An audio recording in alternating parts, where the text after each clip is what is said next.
Ready, Frank? I'm ready. Okay, ladies and gentlemen, let's start the meeting with the Pledge of Allegiance. I pledge allegiance to the flag of the United States of America and to the republic for which it stands, one nation, under God, indivisible, with liberty and justice for all.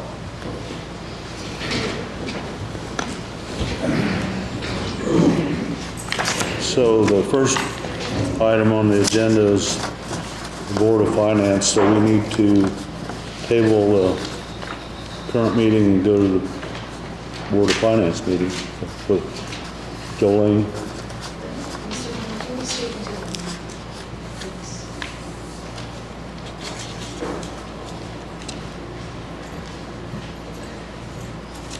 Bend this down. Sorry, she said she can't hear. Is that better?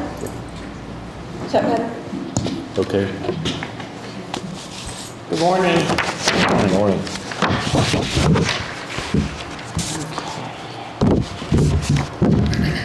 First, we'll need to do the election of officers for the president.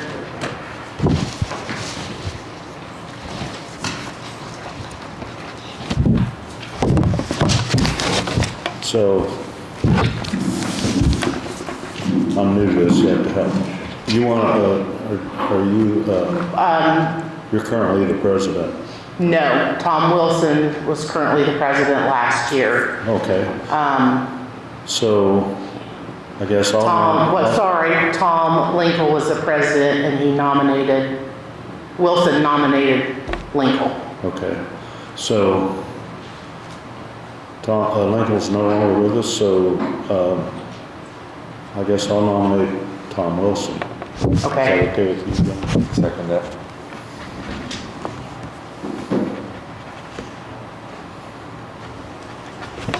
And then election of secretary Yeah.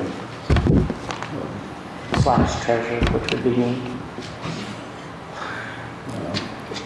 You have a nomination? Jolene Beneker. I nominate Jolene Beneker. All in favor?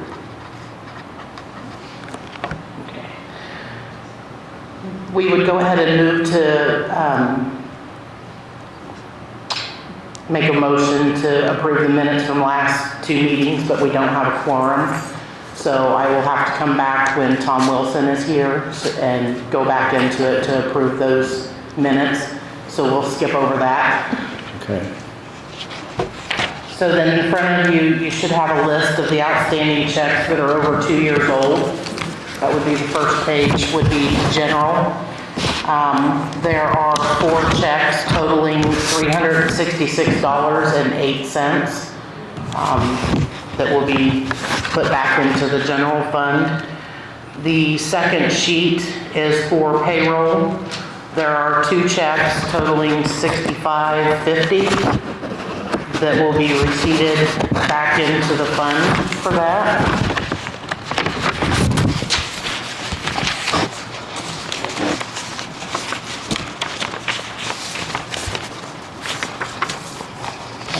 Informational.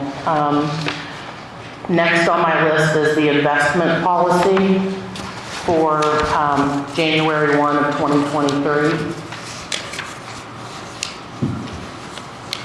Just need a motion. It's the same as last year. Just need a motion to approve it. Yeah. You want to read the totals or do you? This is just for the investment policy on how we take care of the investments. I'll get into the actual interest and things next. Okay, so I'm moved to approve the statement of investment policy for 2023. Is that satisfactory? And I need a second. And I second. Okay. Jolene, if I can back up from it, what actions are on these outstanding checks? I mean, some of them, They're over 2 years old. right, but when they go back into the fund, one of these is a current employee and others very active. I mean, what actions are taken to try to contact these people to get this corrected before it goes back into the fund, and what actions do they have None that I'm aware of. to, The checks have been dispersed to them, whether they've lost them or So they just forfeit these, there's no. After 2 years, that- yes. That they have, okay. But I think they still go back to that department and request it. They just have to issue a new check. Okay, that's what I would have thought. I wasn't sure what their recourse would be as an employee or,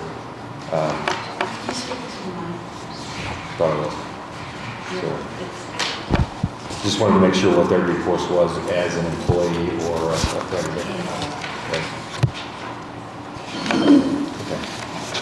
So on your third page is the investment status page of the current investments, CDs that we have, which total $7 million.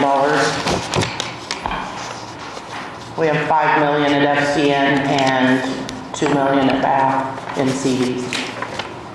Those will come up due this year in, looks like, June and July.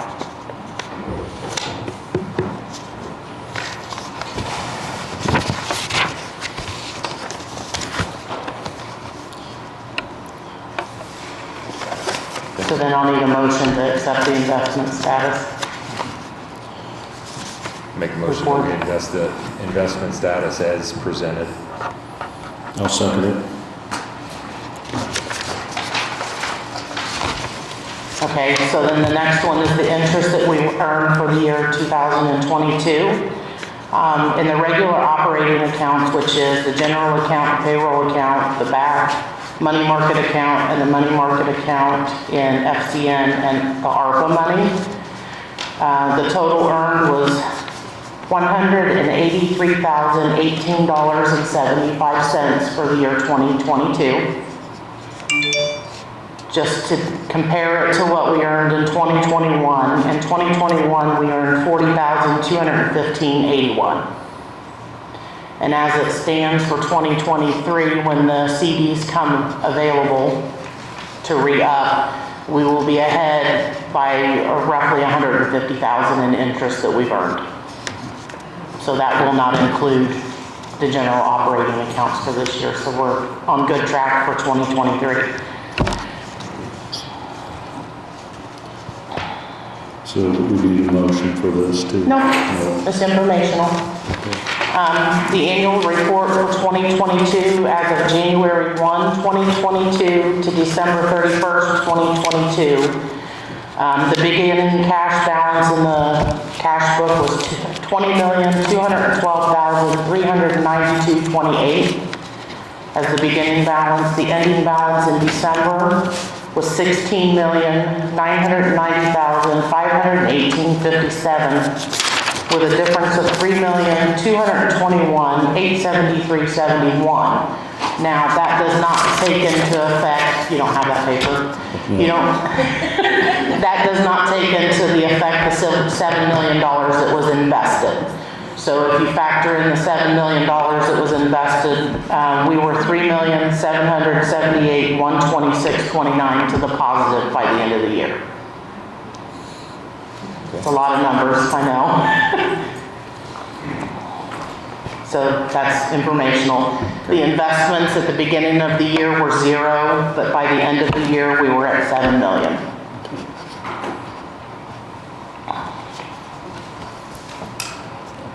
Is that all you have? Yep. So I just needed an adjournment and we're done, unless you have questions. Yeah, thanks, Jolene. Anybody, before I say that, anybody have any questions for Jolene? Hi, this is Sara, Duffy, the Franklin County Observer. If I could get a copy of that, including the rates paid and the lengths of the investments, if you could send that to me, please. Sure. Thank you. Okay, thanks, Jolene. I didn't sign that. John, did you second? No, not yet. Okay.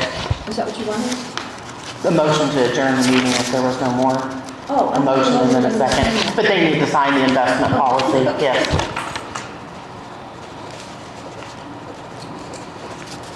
Like I said, I'll be back when Tom is here with the meeting minutes from last year and in July.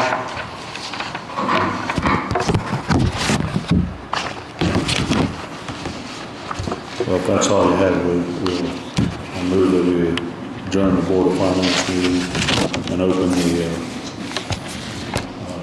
regular meeting. A second. Thank you very much.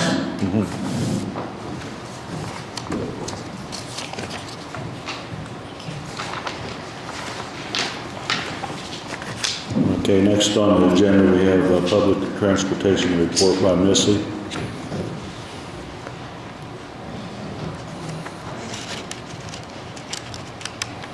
I'm just here for our quarterly budget signing. You should have a copy of it. And I do have a copy of all the QuickBook reports if you want a copy of the QuickBook reports for the quarter. I'm sorry, I didn't hear you. I do have a copy of all the QuickBook reports if you'd like a copy Oh. for those. Yeah, we could give them to Faye if you don't mind. Thank you, Missy. Read this back.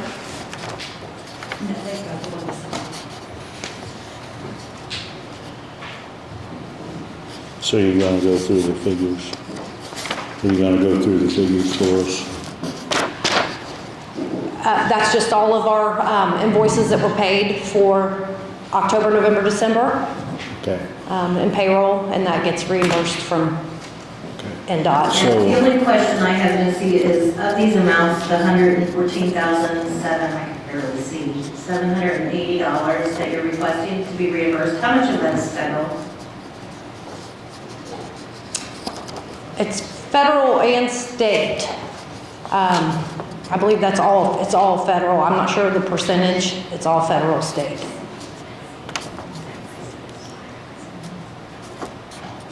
Is there a way you can find out? Yeah. Because I need to report just the federal, I don't Yeah. care the state. Yeah, I'll get that for you. Is this Sarah? Thank you. No, it's Carla behind. Oh, Carmel. Should have said Carmel and all.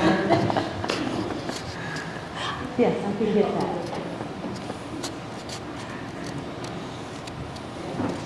So we have a current request for $114,780. I move to approve that request. Pending the receipt It may of be the on there. Breakdown for Carla. Yeah, I can't make out. Okay, I'll send another one over. And I put a note on here okay. that you need.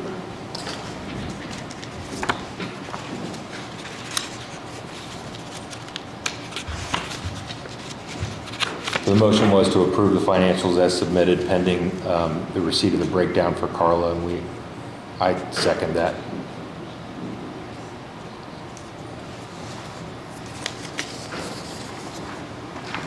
And I just want, just because I have to give updates for INDOT, we have no new updates on any of the vehicles when they might be in. And then I've talked to Crystal and Faye, and we have it on the calendar for March to get our audit, that audit form that the state will use for your audit. We'll get together in March and get that done. Okay. And that's all of our updates right now. Okay. Thanks, Missy. Thank you. Thank you.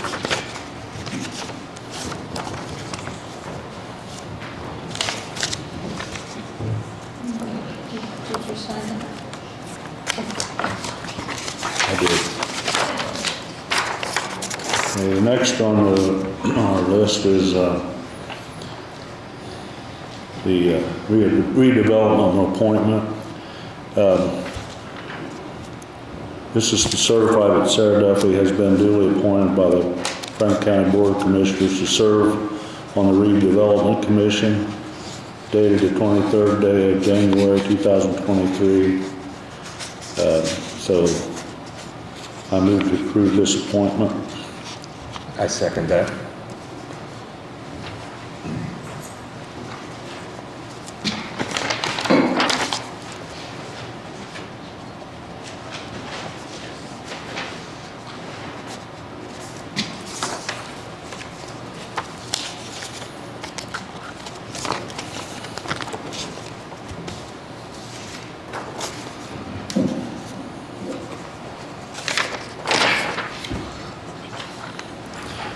Okay, next on the list is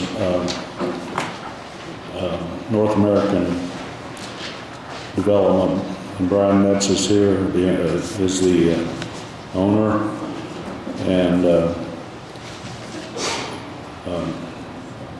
Grant is not back yet. Do you want to? Who's in the back? Oh, there you are. I'm sorry, I apologize.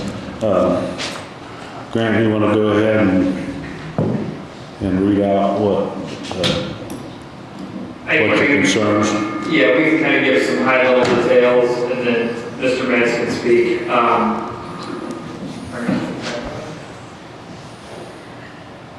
Try that one. Basically, this was a subdivision that was approved quite a while ago, and the plat was not recorded, which is what's causing the confusion now, and we have to sort out what to do with that. I think he had spoken to some people in the building on Friday, and given that we got some of that exactly clear in the ABC office what's happening, he was referred to the commissioners. So I think probably the best place to start is for him to give just a little bit of background to what happened. I had to be careful here. He has been a client. He's not a client on this, and if he goes forward, he would have his own representation on this. But just so you're aware of that and the background of this, but we need to figure out something to do with this as far as going forward, to figure out how to deal with the fact that this was not recorded, but it looks like it was approved at the time. So if Mr. Metz wants to get up and speak, he can give you a little more background on what happened.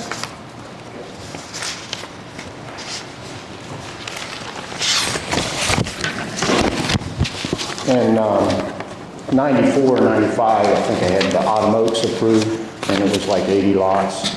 And this development touches the corner of that, you know. And then I went ahead and cut this one up also, but then in 08, when 08 hit, I didn't go on with this. I've already put the underground electric, had the gravel basin. Of course, it had to be stripped down, you know, and redone. But I didn't proceed with this because of 08. And I never realized that no one recorded this one for me.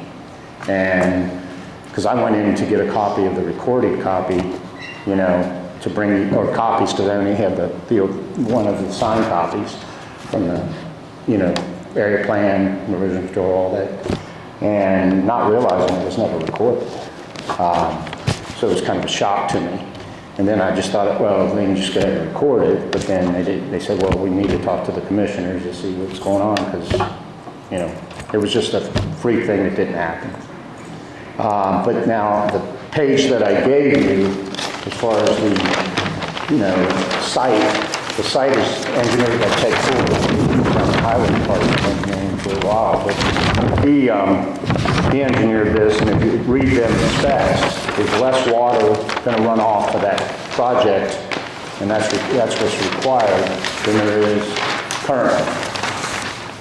If you look, the highlight page, it's on that erosion control, but here's the one that page she gave you, 8.5 by 11. This one? Yeah. See right here. Here's what would normally run off, 111. Okay. 113, maybe a little bit during construction. Then this is 106 is up what it'll do after it's developed. So there's less runoff. The same way with Autumn Oaks, that's the way Ted, you know, designed that. Yeah. My other development is Sailing Ridge. I put about, I got calculations here.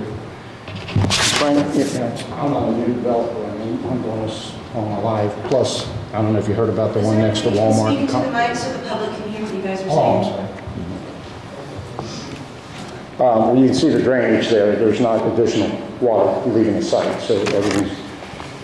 But in Franklin County, I've probably put between $40 to $50 million in housing in around the state. Currently, what I have developed will put another probably 28 million, and then this one here would probably, well, this was the one that. Then I would have this one would probably put 13 to 16 million in housing in Franklin County. Plus, it's going to help the school system, you know, and maybe, you know, Mount Carmel, I think they need some more grade school kids, and that will probably impact that too. But there's less water leaving the site, which I went over, and I'm doing the site in Connersville right now. It's a $200 million project for Connersville, and that's going to be finished up in the spring. I've already got a 62-unit expandable to 80-unit assisted living going in, a $12 million project right there, and then I just sold the front lot right off the highway. I got 3 entrances to it, so this is what I do. And just like on Connersville on the roads and the spec on the road there, I'm not going to pour that, put that blacktop down that thin. I'm going to put an extra 2 or 3 inches on it is what I'll do. Connersville, I did the same way. The inside, I had to do like 6 inches there to the base, road base. I put 8, that's just the way I build it. Autumn Oaks, them roads were in 28 years, and you don't see any roads just cracking up, falling, no dropping, probably 60 houses in there, you know what I mean? So when I put it in, it's done. But this thing here, it was like getting knocked out on a thing, because I come in and I meant to just get copies, so you guys had copies, big copies, because I only had that one big copy. And then she goes, well, it's not recorded. I said, what? And that's why I just want to try to get this cleaned up. So, because I've got my contractors that put my sewer and we put a lift station, everything in Connersville. It was a very expensive project.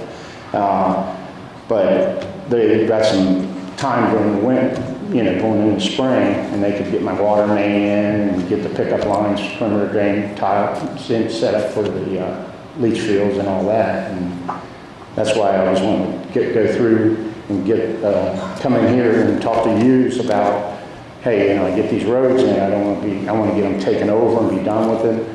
That's the way I do my projects. And I don't, like I said, my track record shows that you're not going to get something you got to work on all the time. Holly, go ahead. I wasn't there Friday, we came out to my lunch break, but to answer why we can't record it, I mean, there is now an ordinance of how recording of surveys are supposed to be handled. So, I mean, it's not just me saying, I can't record this. It goes through the auditor and the assessor's office for a subdivision, and I haven't even talked to Grant, but, I mean, I have to follow the procedure and ordinance now. And I think following the procedure of that ordinance shouldn't be the issue. I think that's just a matter of bringing in the right number of copies and walking it through the process.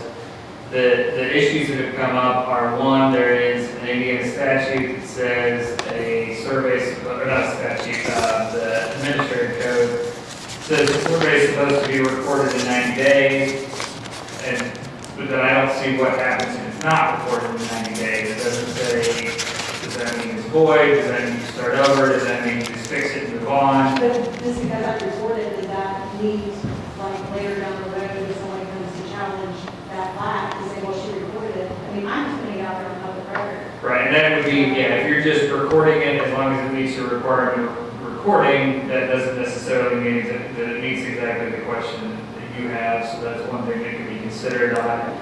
Can the county meet its burden and go forward and get it recorded? And then, I mean, you did meet at the time, it looks like the requirements of all the plat.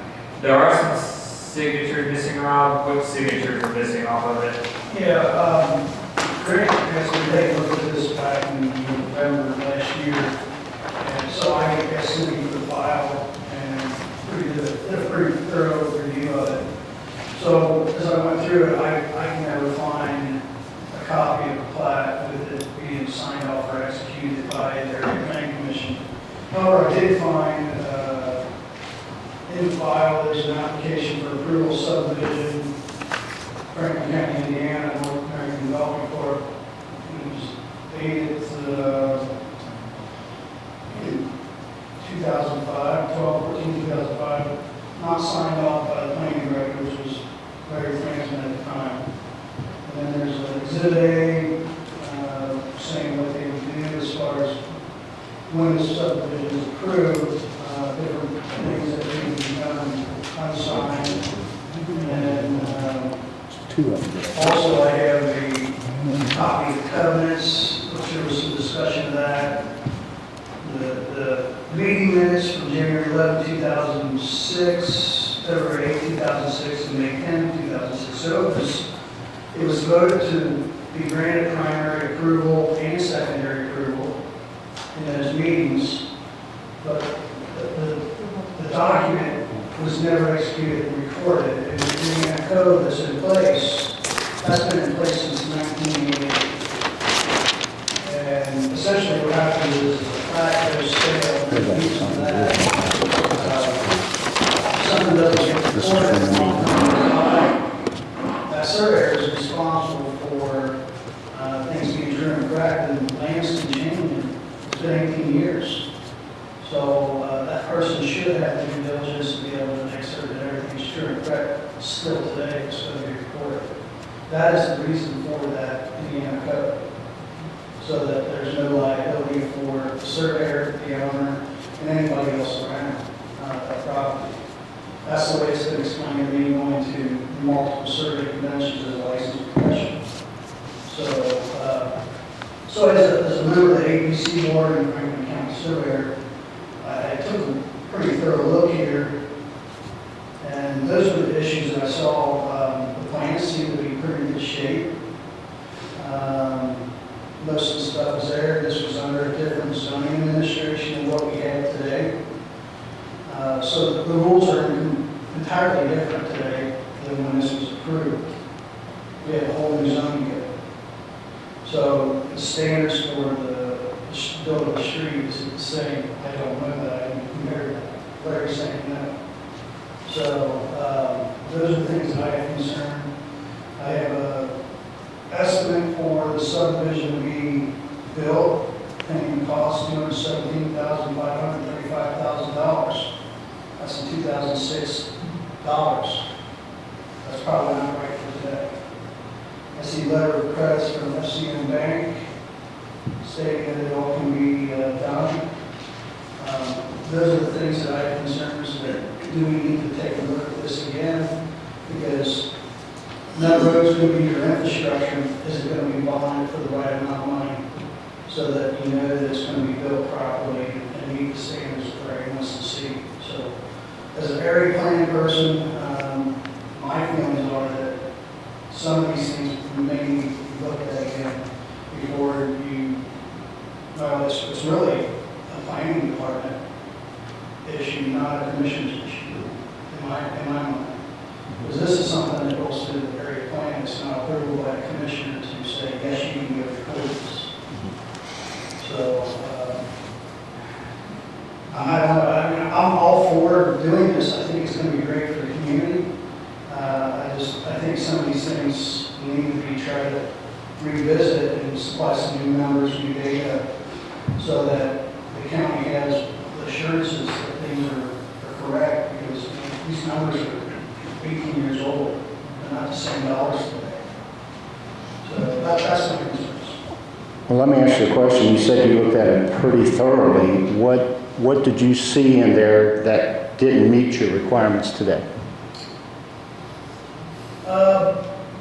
Well, I mean, as far as plans, there was water main extension, there was erosion control, a SWIP plan. Oh, That was done, I saw in the notes in 96, it was approved.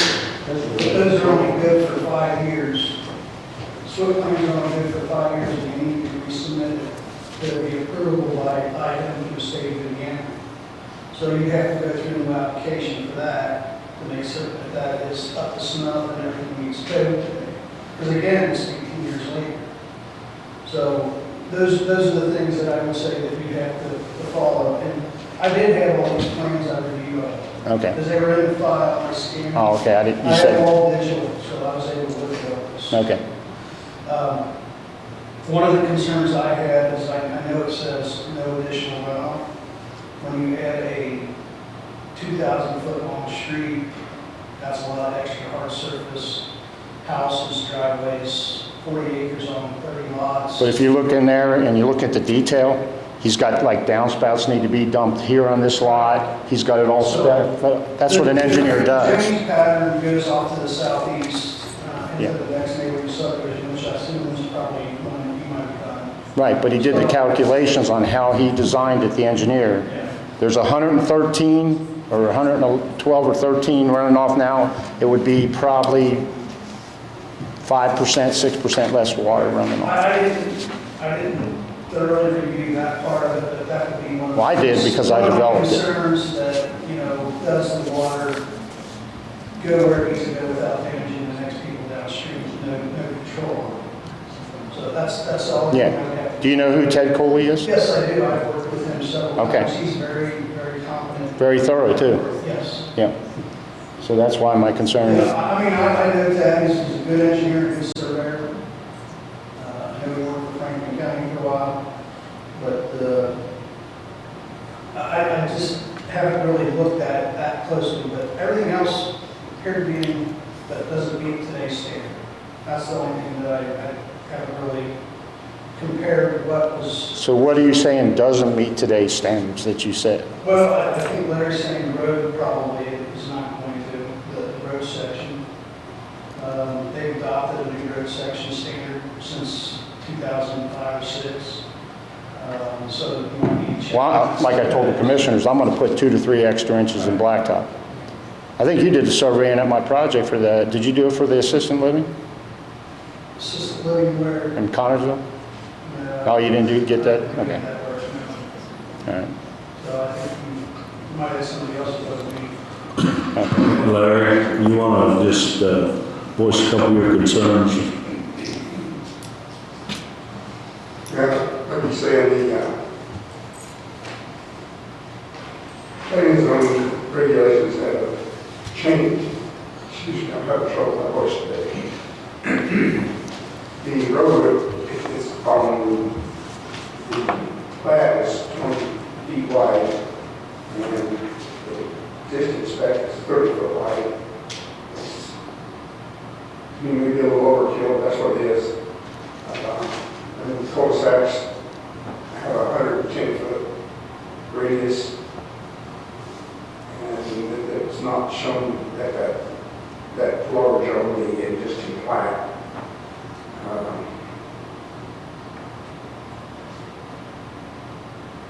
I don't know what the ditches that are shown on there don't always specify their depth, but new zoning regulations say we can do that. Part of the ditch has to be below the subgrade of the roadway, so there'll be a positive drainage over there. So probably have to have at least 2 foot depth. Yeah.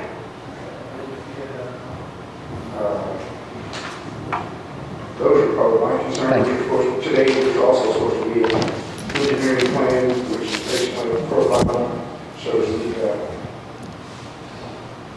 semi-elevation of the roadway, the display elevation of the roadway, one together, shows the slope of the roads and vertical curves. So that, well, there wasn't part of the regulations back then either. Is the cul-de-sac the right size? No, I don't think it's large enough. Huh? I don't think it's large enough. It's like 110 feet now. But it has to be paved out 110 foot radius. Yeah, there's plenty of room there to do that on there. Now see, when I do my roads now, just same way I did on Oaks, I don't take and put the gravel 2 foot on the sides. So that 20-foot road is going to be 24 paved. Because I don't like to do a berm like that. The state highway, do you know how wide the state highway is? I mean, I'm talking about I-75. Do you want me to tell you? 12 feet. Yeah, standard is 12-foot lanes on it. Yeah. Highway. Yeah. With shoulders, paved shoulders and stuff, but yeah, I don't know that Is the this, 36 foot is in the ordinance. I don't know that it's necessarily. Connersville has like a 30-something, 30 feet or 36, and they end up cutting it down because, And your further spec on the asphalt and the base, it meets that currently. right, and I'm going to add 2 to 3 inches to that. Because there's no way I'm going to put it in that thin. Right. Period. And that's kind of what I was. No way. Going to be probably at least 8 inches of stone. is this something that it makes sense to have a meeting with Surveyor and Larry and Commissioner and probably somebody from APC to figure out So we could all get together and hash some things out and try what, to make it what is work. curable? There's some legal questions on what's curable, and then there's also some technical questions on what's standards apply, and if they apply, how you address those. Looking at your plan, your cul-de-sac does meet code, it's got 55-foot radius. It does meet it, right? I thought it You said did. 110 feet total, right? Oh, well, Because that's when they made that big cul-de-sac. In fact, in Autumn Oaks, they made that big one, and then the next one, they let you cut the center of it out. There's a 55-foot radius, Yeah. exterior 31-foot, interior radius. And then the That's driveway cul-de-sac radius is 90 feet. That's 2/3 of the football field. Unless it's not a 55, it's 110 foot, that's a really big cul-de-sac. Yeah. You had 100, that's over 2/3 of a football field. A football field is 300 feet long. That'd be 220 feet wide. I think it's probably, I'd have to look at it. Yeah. I think it's probably. Rob, as far as the signature, once primary and secondary is met, does the director normally automatically sign it, or is there a step they have to take after the primary and secondary is met to get the director's signature on it? Typically, it gets signed by the zoning board or whoever's responsible for it to be recorded. And then, it's either up to the owner or their agent to make such a file and get it on. So, if that would have happened, this would have been really probably been a discussion at all. Right, well, Other than the fact that it's many years later and the dollars on what it takes to do this development is totally different than what it is today. This So we need to know that for bonding purposes so that we know that we get everything correct. That was not in the file at the area plan, so That's all been signed. yeah, So so, was in state report. yeah. okay, so you do have, it's like copy with all the signatures, okay, good. Oh, yeah, this is pretty big. Oh, okay. It's not good, like you said. I think there's another section.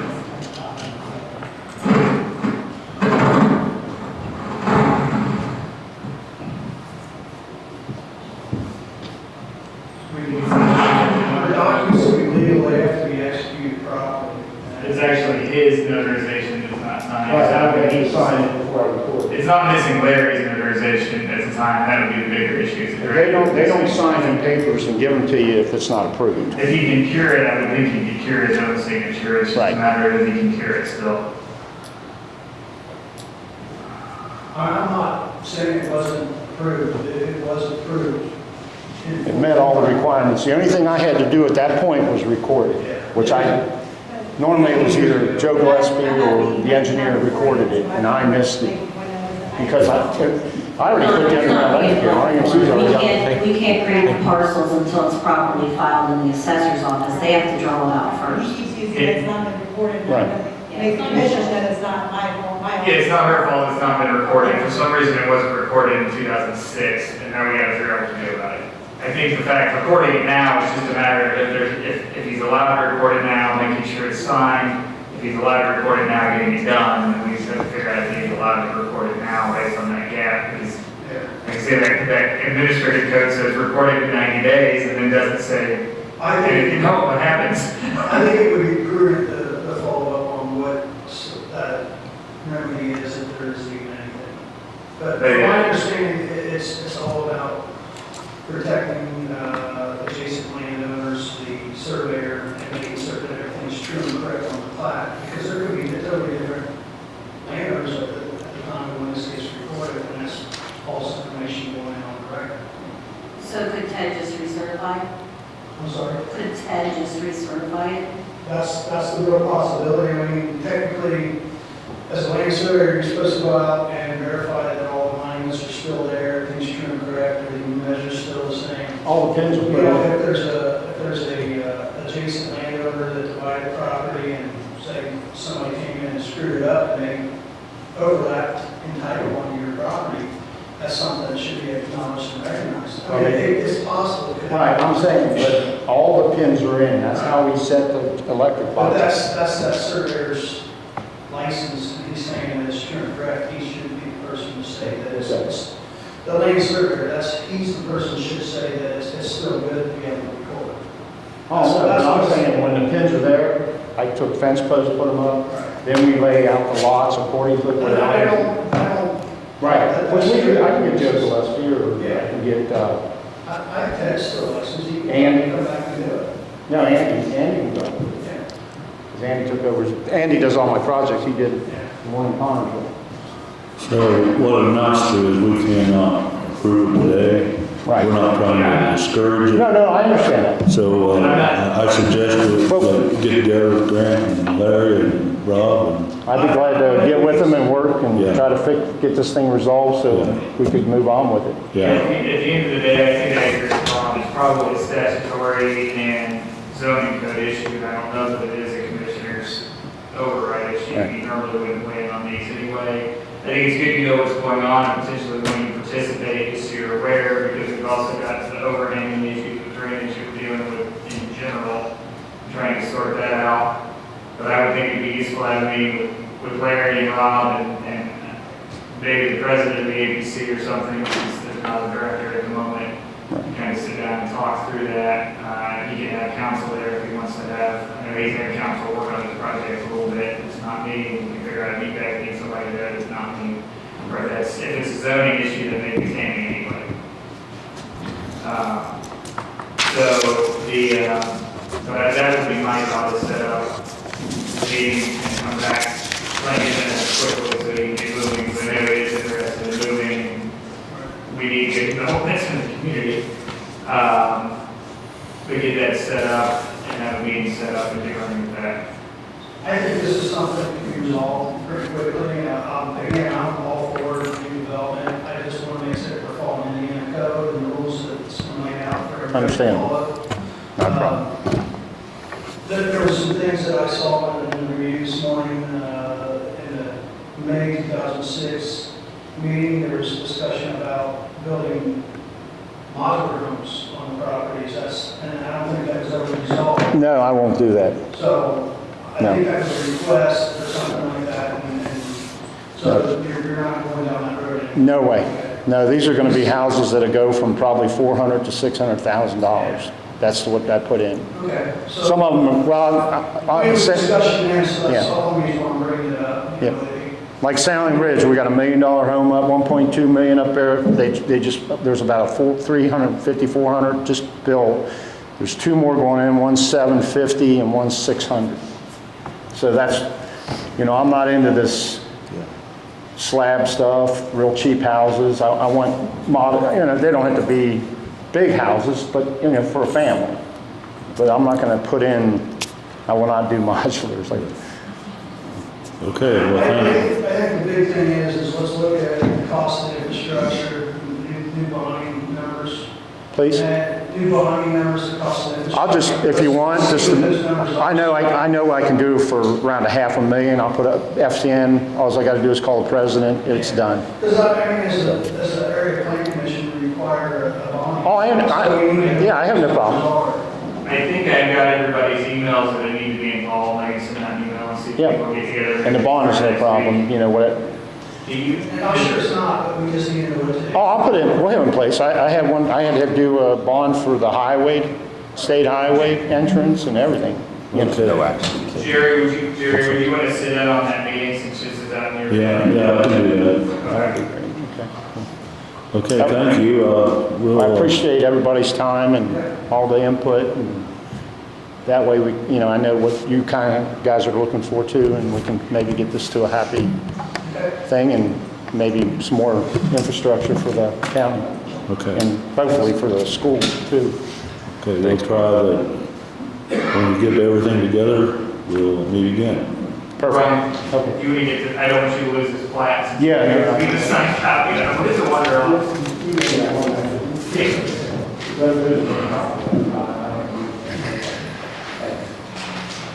Appreciate everybody's time. Okay. If everybody's satisfied, we'll go to the next item. Amy, do you want to come forward?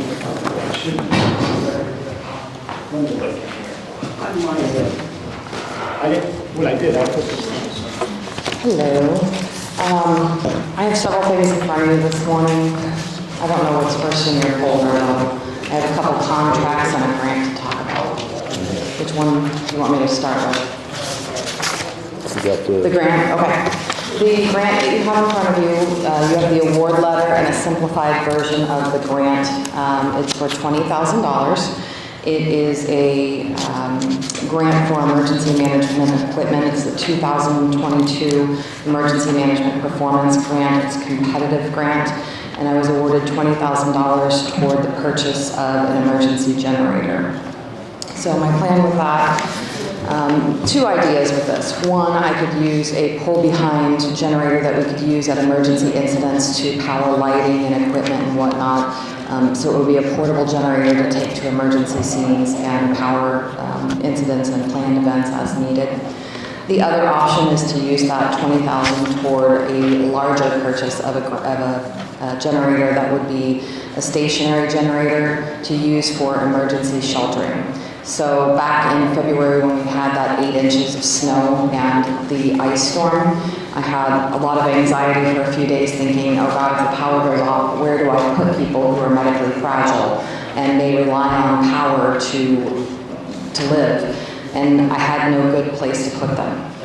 EMS stepped up. They do have a propane-based generator at EMS. And they said, hey, in a pinch, we can put a couple people here. But I'd like to look at purchasing either a portable generator, or if we can find the funds, the matching funds, I'd like to look at having a permanent generator at a shelter or a place that we could designate as a shelter. So I'm asking that you accept this $20,000 grant. There is no matching component for this. It is 100% reimbursable. It's a federal grant.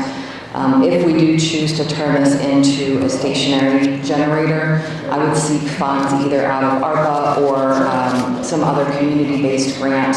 And if we do put this at, say, a church to use as an emergency shelter, I would ask them to contribute toward that as well.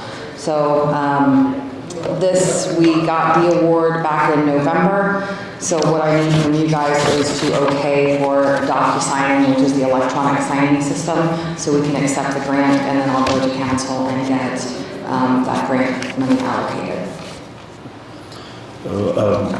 If you were to get that stationary generator, I know we're looking into the future, but couldn't it be put next to the new facility in the town? Unfortunately, no. The 4-H building, the timing on it doesn't line up. That building won't be ready until at least 2025, I'm told, or late 2024, and this grant expires in September of this year. Okay. So unfortunately, the timing won't work out to do that. There may be other grants in the future that we can look at for this, but this one will not align with their time frame.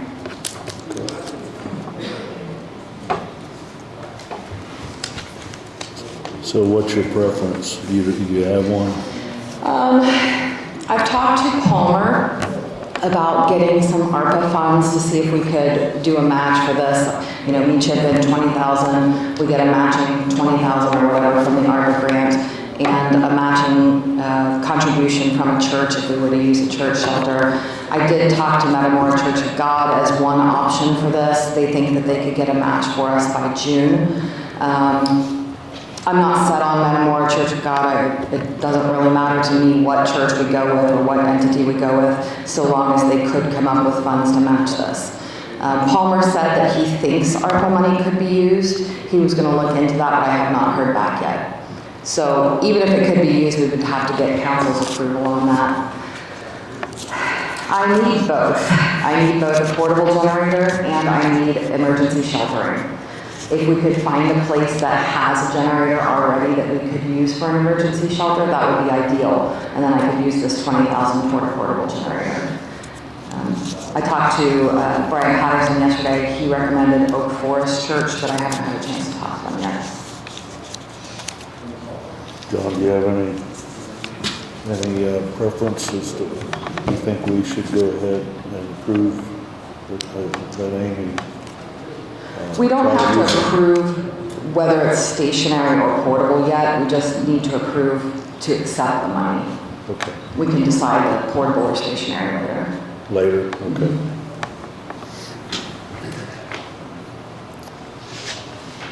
Be Do you have anything else? I just need your okay to allow Faye to DocuSign the grant agreement so we can, so we can accept that and get that process started. Okay. I guess I'll move to approve that, to allow that to be DocuSigned. Okay, thank you. I second it. Thank you. The next thing you should have is an agreement for contractual services. There are 3 of them in front of you, so we're looking for one at the top. It actually on the, let's go to the back of the second page at the bottom. It talks about payment and it's got a table there that says CEMP and EOP project deliverable.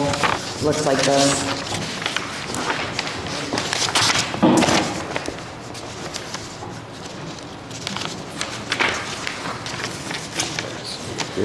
This is a grant I was awarded, I would say late 2021. It was for planning services to help update a lot of our plans. Some of our plans have not been updated in a long time. So initially I had hired a guy named Michael Falk, and he was working on a school safety plan, but he is being deployed to Africa for the, I think he's a contractor to the military. He'll be deployed to Africa, so I had to do a termination letter to end his contract and take the rest of the money that was in his contract, and I need to put it toward a new contractor. And I did the bidding on this last spring, got some updated bids on this late last year. And the company that I want to go with is named Tetra Tech. They're a huge nationwide contractor and they do a lot of emergency planning. I do happen to know some of their planning team, and they were former county emergency managers, so they have a strong handle on what we're looking for, as well as they've done a lot of work here in Indiana. So that contract is for a total of $37,180. This is all federal grant money. There is no local contribution to that. So I'm asking that we approve this contract and allow me to go ahead and close, or actually go ahead and begin the comprehensive emergency management and emergency operations plan, as well as wrap up the school safety plan. I've been working in conjunction with the Franklin County School Corporation on that for several months. So I'd like to get that wrapped up by the end of the school year. And this contract would allow us to do that.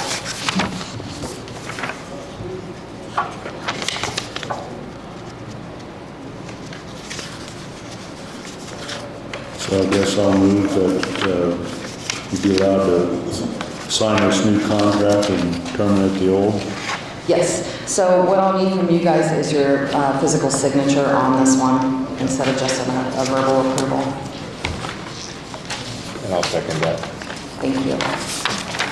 You good with that? I did include a copy of the termination letter from Michael Falk in your paperwork, but there's no signature needed on that.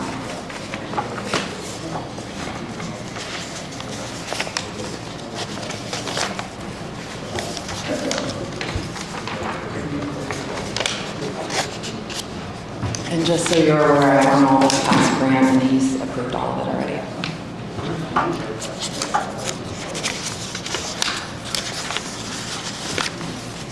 Are you ready for the next one?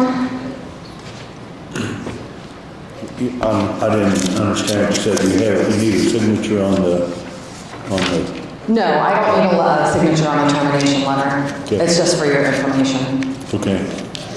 Okay, so the next one you have is an agreement for contractual services. If you flip over to the back, these are, you have 2 of the same contract with a different contractor's name on each.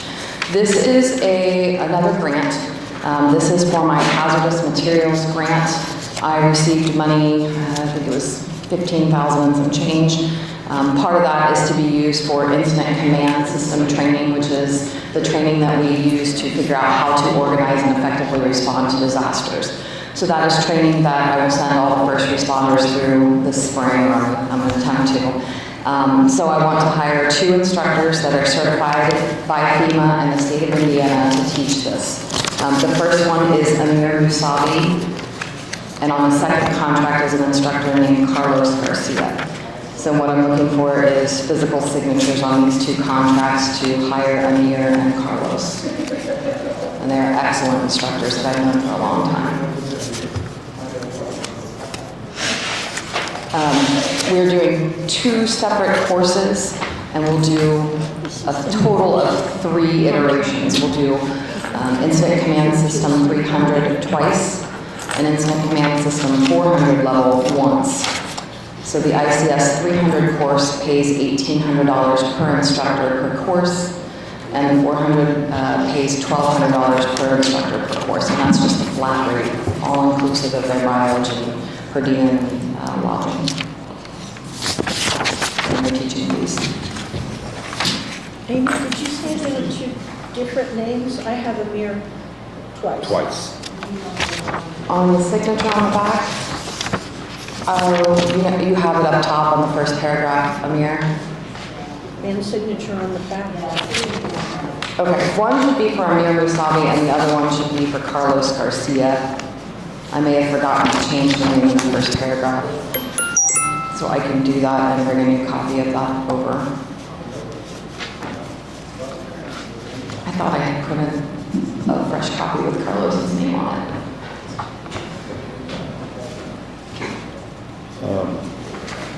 I guess I'll go ahead and move to approve that with the name change on that contract. Okay, I can get that to you this morning still. I'll second that. Thank you. It was a crazy day yesterday. Is there anything else? That's it. This needs to sign that. Local agencies for maintenance type of projects, so it's not complete replacement projects. We have one bridge out on Blue Creek Road, Bridge 58, I'd like to do a deck overlay on it. And in order to do that, first of all, you guys have to agree to apply for that, and then there's an ADA letter, Disabilities Act certification letter that needs to be signed, and there's also a financial commitment letter. Our local share of the cost with You don't have it, huh? with the preliminary engineering construction section here, close to $53,000. So I actually approve both the letter of commitment to the ADA, says that we're basically compliant, and then also the financial commitment. Okay. You want to look at it? Yes, I looked at it previously. So I move that we approve the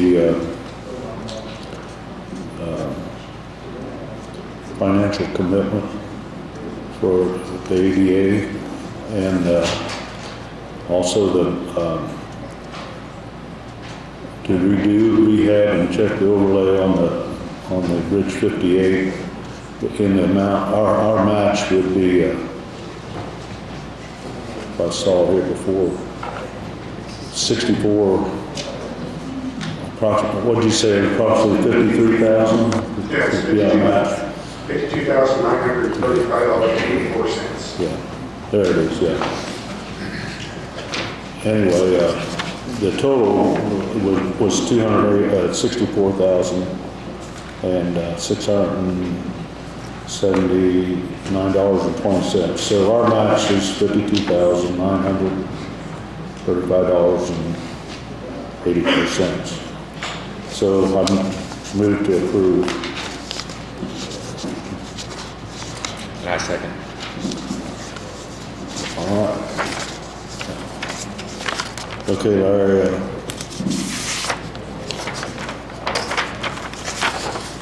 You want to go ahead and talk about community crossing grant on matching grant on Sunman Road? Now we were awarded that project, and we were kind of waiting on the agreement come from the state, and I think I talked to Crystal, I think we got that. And it was a document signing thing they had to send to us, but I think that's been signed. We just need to get it signed by the first week of February or something, so. I think it's been approved, if we're okay on it.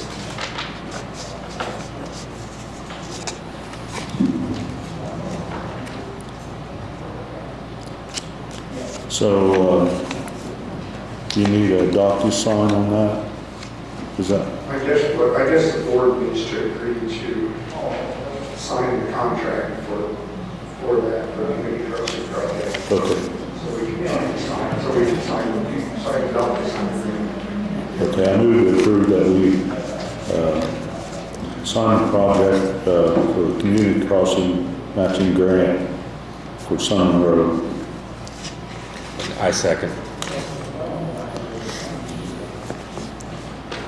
And that'll be available to sign later, is that correct? I think we received it, just needs to be, It's here? yeah.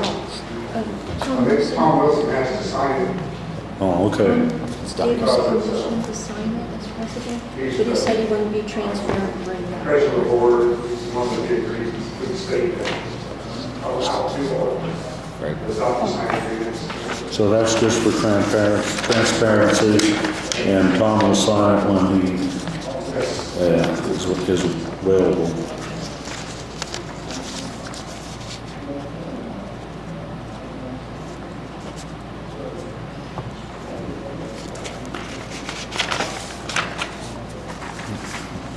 And then we have your report on Bridge 32 on North Hamburg Road, Bull Fork.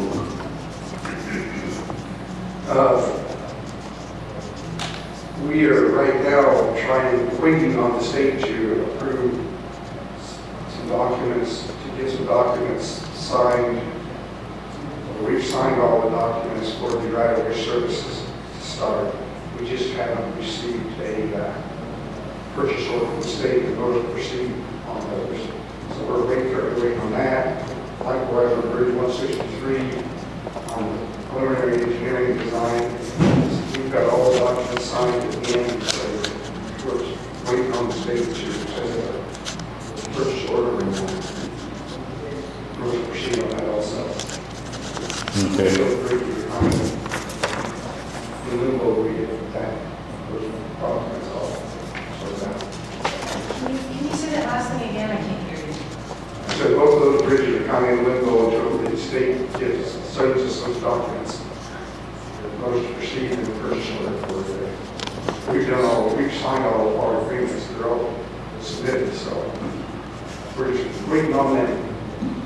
Okay, thanks, Larry. This isn't signed, but this is the one he's talking about. So that's not signed because that says Brayford. We have a consulting contract here that's not signed. Do you want to look at it?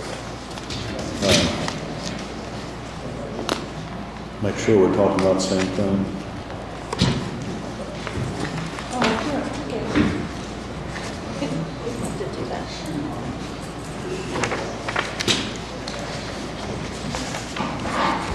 Okay, we can come back to that. We're ready for the monthly report from Frank County Clerk.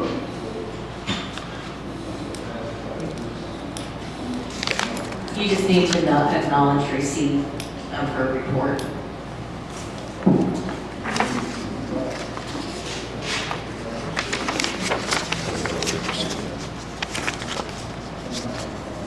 Or, yeah, look here.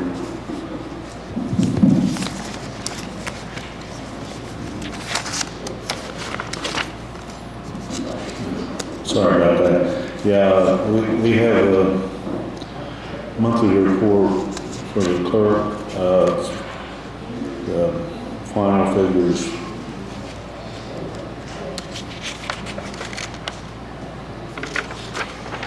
$402,080.33. I move to approve. I'll second the receipt of this report.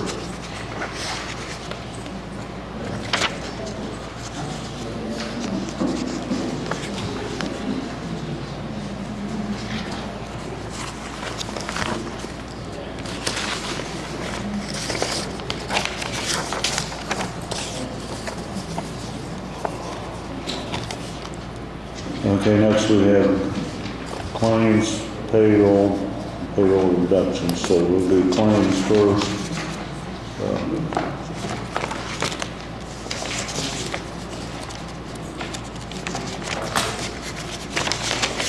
We have regular claims of $395,591.16. We have utilities at $115,264.36. And LIT is $890,121.33. And the payroll is $379.20. You good with that, Carl? Everything looks okay? I move to approve. A second.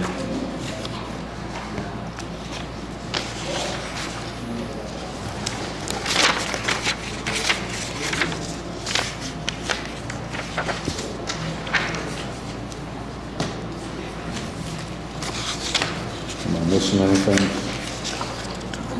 There's a signed paper over there that I need, and I need you to sign it or swap. Thank you.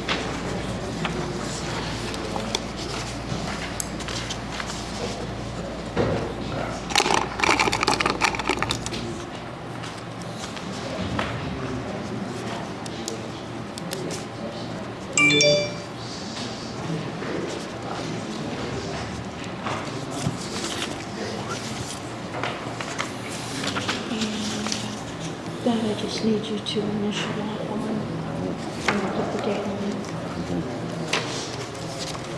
Just initial? Yeah.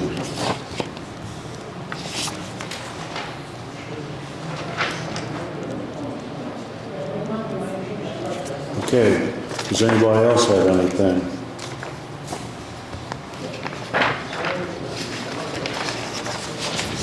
If not, I make a motion to adjourn. Commissioners, could you talk for just a minute about the conditions of the roads? Yeah, go ahead.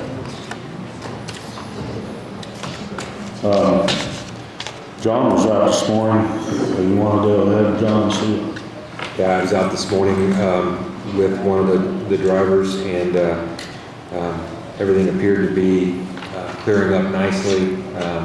I think we've got the deputies out right now looking at road conditions. I may have a report when I end this meeting to see that we move the county back from the current orange travel advisory status to back to yellow to allow them to get time to clean up. But everything looks good. It's slushy, and we had a rain mix falling as we entered the meeting this morning.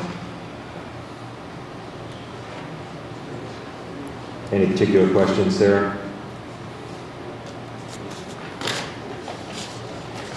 Thank you. Bridget, go ahead. I just had a question about the salt dome. So last year when this transaction took place, I think you said you'd take it down in the fall, destroy it. I think it was supposed to be 6 months that you would, get rid of that maintenance building. So now it's January, so I was wondering if that's still part of the plan, or are we in a breach of contract here, or what's going on? As far as I know, it's still part of the plan. It hasn't changed. I'm not sure why. I'll find out why it hasn't happened yet. I think, I don't know what leeway we have, but they were counting on our county crews to do the job. And Roger that, but Mr. Smith said it would be done in the fall, yeah, after all the road construction work, could be done. yeah. Well, let us address that and see where the highway is on it. Talk about the INDOT building. Yeah. I'm not sure where we're at on it. I know there has power. Electricity hasn't been shut off yet. I'm not sure whether the other utility are off or not. I was thinking that somebody said, I haven't really been informed on whatever, but Is there someone else I can ask besides Mr. Smith? Jerry, Hold on. the gentleman came who was with the town, but, well, not with the town, but anyway. Should I ask Jackie? Pickleball, he was looking at it for, Oh. to use it for something like that. He asked for the key to it, and we gave it to him. we can shut in on it. Back, but we never heard anything. Or what shall we do? Is that why they held it up? So can you just call me or something with it? We'll let you know. I can't hear you. We'll let you know. It was Bob. Hey, Bridget? He said he'd let me know. They just, I'm sorry, go ahead. I'm sorry. They just said that they had some interest from the pickleball people that use that, and they gave them the keys. I don't know if that had anything to do with the delay, I don't know, but we'll find out for you. Okay, I guess I'll get it the day after. Thank you. So just to clarify her question, she's talking about taking down the salt dome originally. Larry, was that in? No, I'm sorry, I misspoke, not the salt dome, but the maintenance building next to it. That's what I wanted to clarify where we were going, so the maintenance building. And we have other interest in that we're looking at. It's part of the agreement that you guys are bound to tear down. We'll get that and get back to you then. But it was my understanding that he came, had asked town council, and then he came and looked at the building. So I'll give you his name after the meeting. Okay, you have anything else? I'll make a move to adjourn. Second.